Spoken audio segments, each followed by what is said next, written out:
Hola a todos, bienvenidos a un nuevo video. El día de hoy vamos a continuar con la lectura. Nos habíamos quedado en el capítulo anterior, en el capítulo 12, así que el día de hoy vamos a continuar con el capítulo 13 del libro El túnel de Ernesto Sábato. Así que en el capítulo anterior habíamos quedado en donde Juan Pablo Castel conoce al esposo de María y se da cuenta que él es ciego. Así que hoy vamos a continuar con esta historia y a ver qué nos depara, ¿de acuerdo? Así que vamos a empezar con la lectura.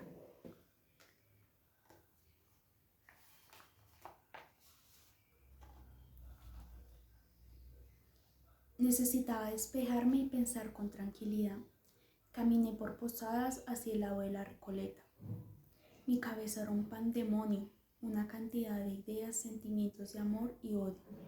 Preguntas, resentimientos y recuerdos se mezclaban, aparecían sucesivamente. ¿Qué idea era esta, por ejemplo, de hacerme ir a la casa a buscar una carta y hacérmela entregar por el marido? ¿Y cómo no me había advertido que era casada?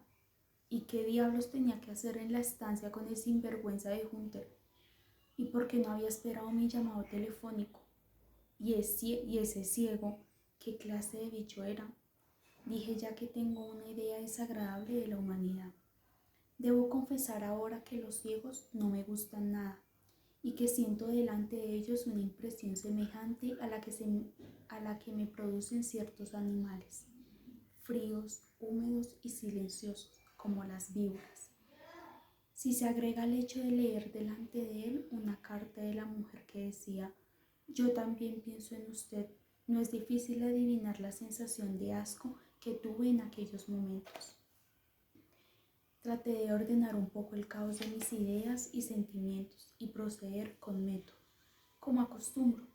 Había que empezar por el principio, y el principio, por lo menos inmediato, era evidentemente la conversación por teléfono. En esa conversación había varios puntos oscuros. En primer término, si en esa casa era tan natural que ella tuviera relaciones con hombres, como lo probaba el hecho de la carta a través del marido.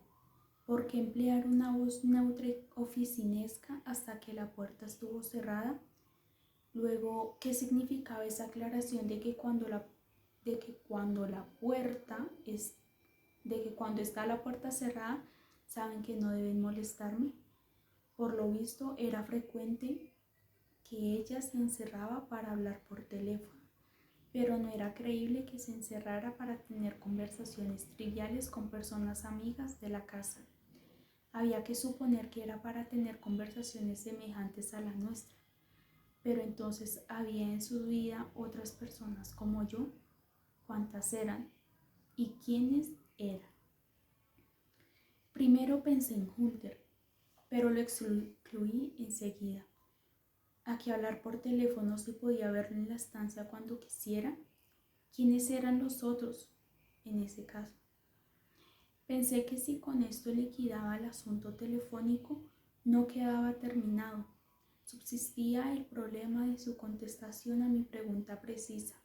Observé con amargura que cuando yo le pregunté si había pensado en mí, después de tantas vaguedades, solo contestó: ¿no le he dicho que he pensado en todo?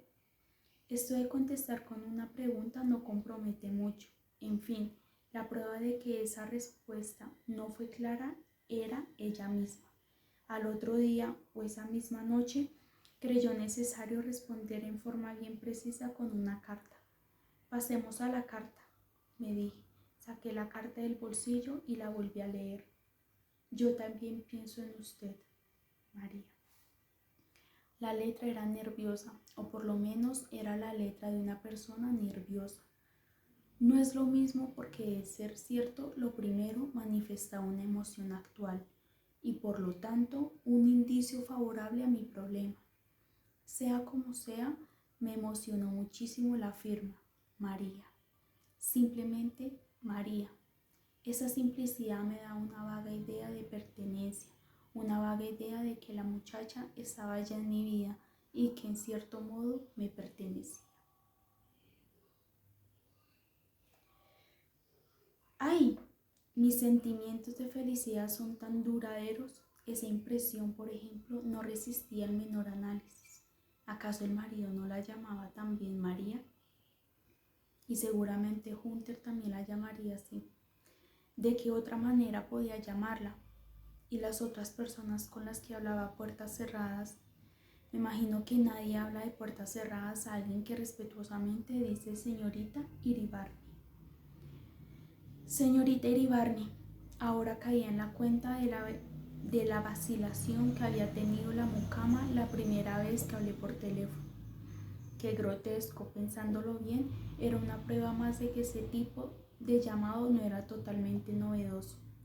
Evidentemente, la primera vez que alguien preguntó por la señorita Iribarne, la mucama, extrañada, debió forzosamente haber corregido recalcando lo de señora, pero naturalmente a la fuerza de repeticiones, la mucama había terminado por encogerse de hombros y pensar que era preferible no meterse en rectificaciones. Vaciló, era natural, pero no me corrigió. Volviendo a la carta, reflexioné que había motivo para una cantidad de deducciones. Empecé por el hecho más extraordinario, la forma de hacerme llegar la carta. Recordé el argumento que me transmitió la mucama.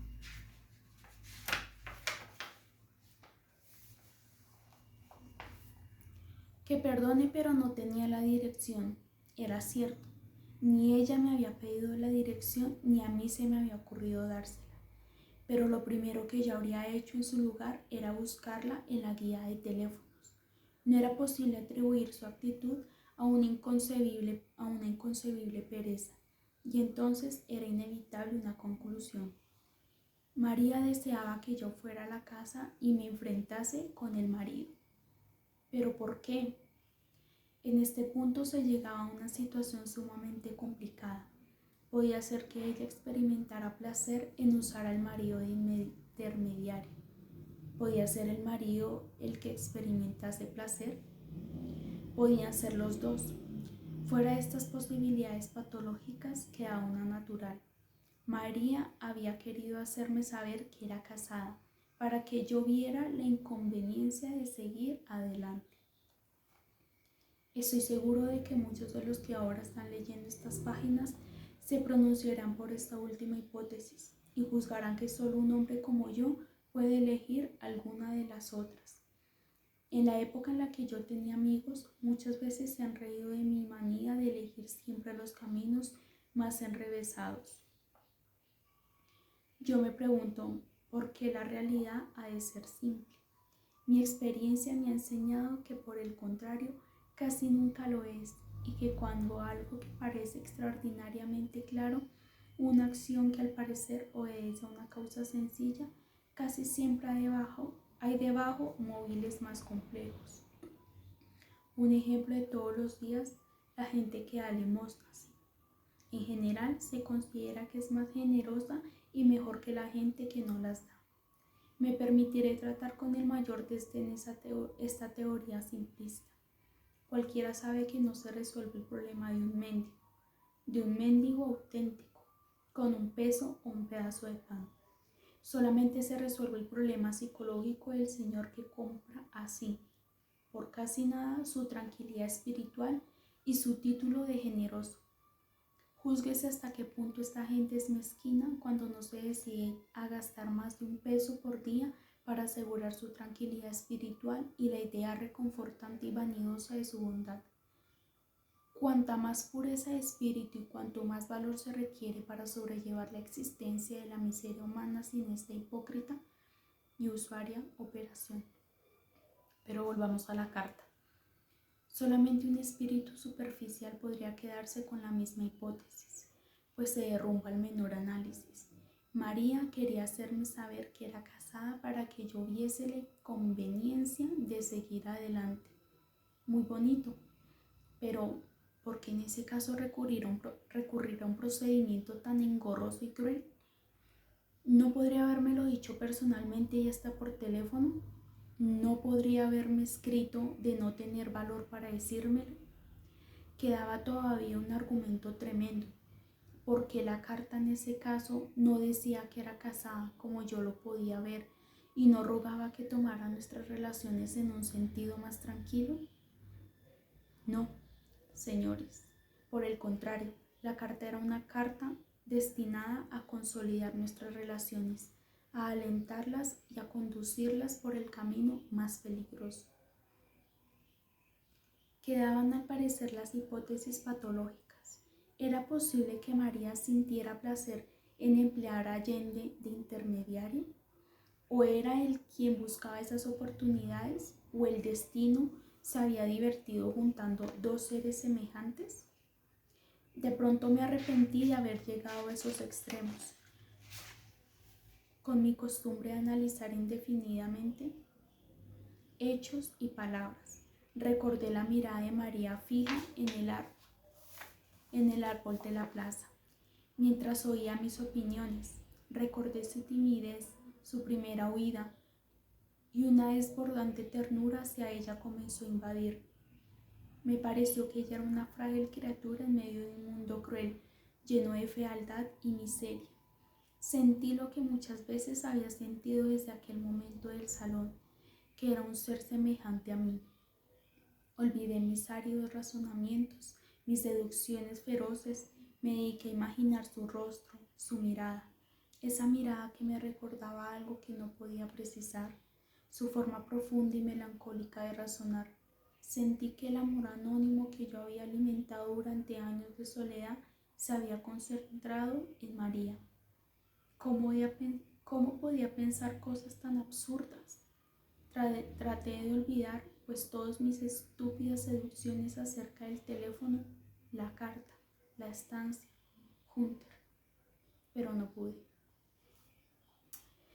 Chicos, este capítulo es como más introspectivo, o sea, ya es netamente un análisis que Juan Pablo Castel se hace a sí mismo. Entonces no narra tanto como él ve a María, ¿sí? Como la perspectiva que él está notando al encontrar que María no le dio no le dio una información tan importante para él, que era decirle que estaba casada. Sin embargo, sabemos que Juan Pablo, él divaga mucho. No solo divaga, sino todo el tiempo está analizando. El mundo lo ve desde una perspectiva muy distinta. No la ve siempre la ve con ojos de crítica. Simplemente es una persona que está acostumbrada a la soledad, que la simple raza humana le produce asco. Así que vamos conociendo un poco más a Juan Pablo, la manera en la que piensa y la manera en la que se desenvuelve en un entorno que para él es nuevo, pues es la primera vez, o al parecer, que él siente atracción o siente interés en una persona que por primera vez no le genera repulsión, y esa es María. Entonces, este capítulo me gustó, siento que poco a poco vamos conociendo un poco más quién es Juan Pablo y escudriñamos como qué piensa, su comportamiento, sus actitudes, entre otras. Así que espero que les haya gustado mucho este capítulo. No olviden suscribirse a mi canal, dejar un like y en la cajita de comentarios qué piensan sobre este capítulo. Y nada, espero que les haya gustado. Recuerden que quedamos en el capítulo 13. El próximo video va a consistir en el capítulo 14. Así que nada, espero que les haya gustado y nos vemos en el próximo video. Bye.